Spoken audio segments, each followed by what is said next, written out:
ये जब सिचुएशन मुल्क के अंदर हो, आप क्या समझते हैं? उस मुल्क के अंदर कोई आना पसंद करेगा? एशियन डेवलपमेंट बैंक है, उसने पाकिस्तान को ये एडवाइस किया है कि वो मोदी जी की एजुकेशन पॉलिसीज को कॉपी करें और आगे लेकर आए। पाकिस्तान में एजुकेशन सिस्टम किस हद तक खराब हो चुका है ये तो सभी जानते हैं। उनके पास इंटेलेक्ट मौजूद है, उनके पास इंडियन इंस्टीट्यूट ऑफ टेक्नोलॉजी मौजूद है, उनके पास अजय बंगा मौजूद है, उनके पास कैमला हैरिस मौजूद है, उनके पास निक्की हेली मौजूद है, उनके पास विवेक रामा स्वामी मौजूद है, उनके पास यहाँ 5 कांग्रेसमैन मौजूद हैं। हमारे पास क्या है? हमारे पास आज भी भुट्टो जिंदा है। लेकिन पाकिस्तान का पॉलिटिकल ड्रामा ये है। देखिए, we have to learn from India's political stability. Why there are investors in India and why nobody is coming Pakistan. आपकी जरूरत है भारत के साथ रिलेशनशिप, भारत की जरूरत नहीं है आपके साथ रिलेशनशिप। ये हम इस चीज को रियलाइज नहीं कर रहे। आप सर्वाइवल मोड में है, वो तरक्कियों पर जा रहे हैं। मुझे समझ नहीं आती हाउ पाकिस्तान कैन कन्विंस, दुनिया को कैसे कन्विंस कर सकता है पाकिस्तान आओ, जबकि पाकिस्तान ही कन्विंस नहीं है पाकिस्तान जाने को, कि दुनिया बाहर से बैठ के पाकिस्तान पे हंस रही है।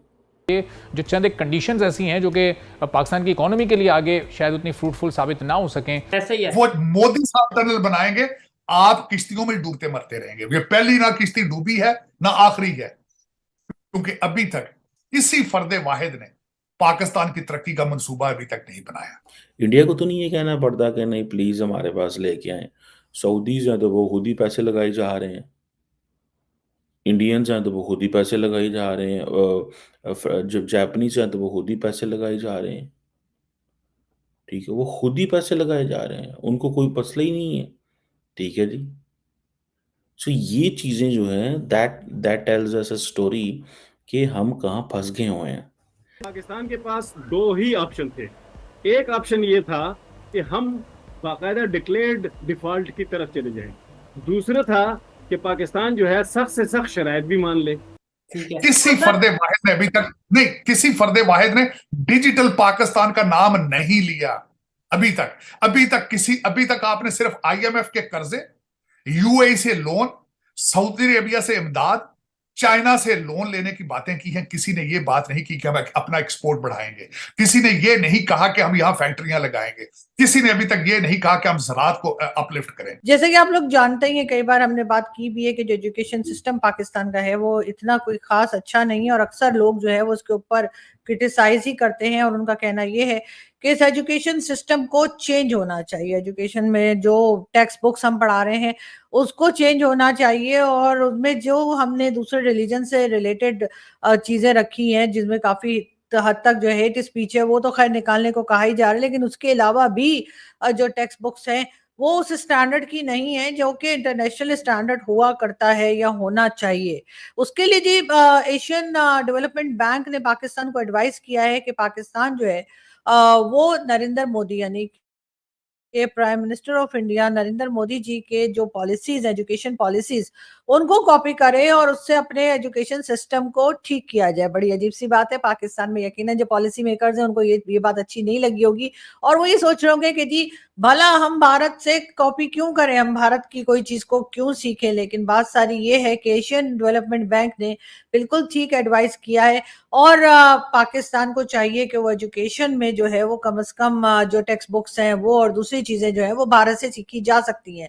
भारत के लोग जिस तरीके से आगे बढ़े हैं, जिस तरीके से हमने देखा कि कई मल्टीनेशनल कंपनीज में सीईओज लगे और आगे की तरफ जा रहे हैं, और बहुत से लोग ऐसे हैं जो कि पाकिस्तान से भारत गए, चाहे उनके पेरेंट्स जो हैं वो एम्बेसडर्स रहे हों या कोई भी वजह रही हो, और उन्होंने कुछ साल भारत में गुजारे हैं और वहां पर रहकर उन्होंने 1-2 क्लासेस या कुछ क्लासेस जो है वो भी पढ़ी।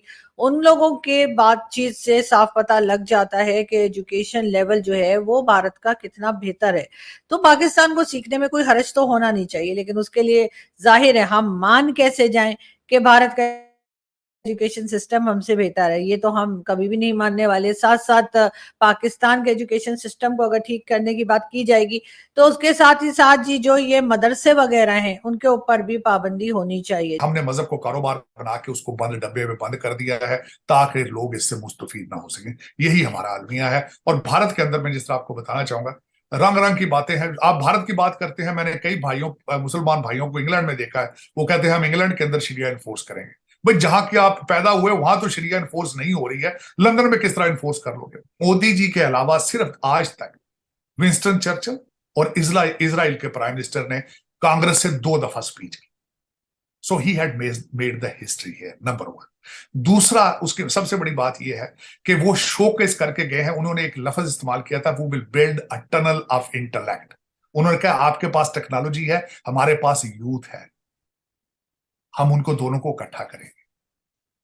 अब आप उसका जवाब दे लेंगे उसको, आप क्या कर रहे हैं? फॉर अ मोमेंट तो मुझे ऐसे लग रहा है, जो ज़ाती तौर पर मैं समझता हूँ, कि दुनिया बाहर से बैठ के पाकिस्तान पे हंस रही है, ठीक है, बहुत ही बुरा पाकिस्तान पे हंस रही है, ठीक है, और वो यही कह रहे हैं कि यार ये लोग आपस में लड़ रहे हैं, they have nothing to contribute, इन्हें कोई कंट्रीब्यूट करने की कोई ऐसी वो नहीं है, ठीक है जी,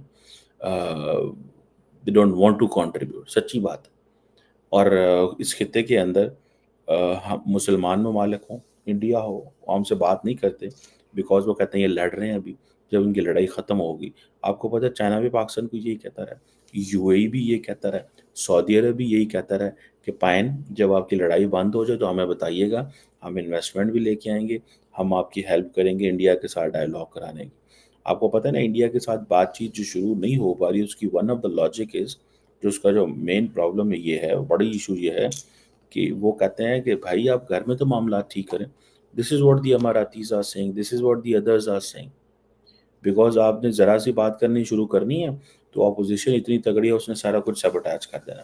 सो रादर दैन दिस, ठीक है जी, ये चीज़ जो है ना, मेरा ख्याल है कि nobody is going to nobody is going to come Pakistan in these kind of optics। अभी अगले 2 महीने के अंदर, ये सितंबर, अगले महीने, इतना 2 महीने के अंदर, अगले महीने आपके मुल्क के अंदर एससीओ की कॉन्फ्रेंस है, और मुझे खदशा है कि कोई लीडर नहीं आएगा, बड़े लीडर वर्चुअल हो जाएंगे। और अगर शी जिनपिंग वर्चुअल हो गया या बाकी पुतिन वगैरह वर्चुअल हो गए, तो याद रखिएगा फिर आपकी जो पोजीशन है ना, इंतहाई कॉम्प्रोमाइज हो जाएगी, because of this political drama. Because of this political drama आपकी पोजीशन इंतहाई कॉम्प्रोमाइज हो जाएगी। देखें, ठीक है जी, शी जिनपिंग अगर देखता है कि मैं जाना है पाकिस्तान, देखिए नरेंद्र मोदी तो नहीं आ रहे, उन्होंने तो पहले बता दिया, उन्होंने कहा जी हम नहीं आएंगे। उन्होंने अपने मिनिस्टर को अगले दिन ही ना भेजा, ट्रेड एंड कॉमर्स के, ठीक है, तो वो उन्होंने कहा सॉरी हम नहीं आ रहे। तो इसका मतलब ये है कि उनको ये अंडरस्टैंडिंग है कि हमने क्या करना है।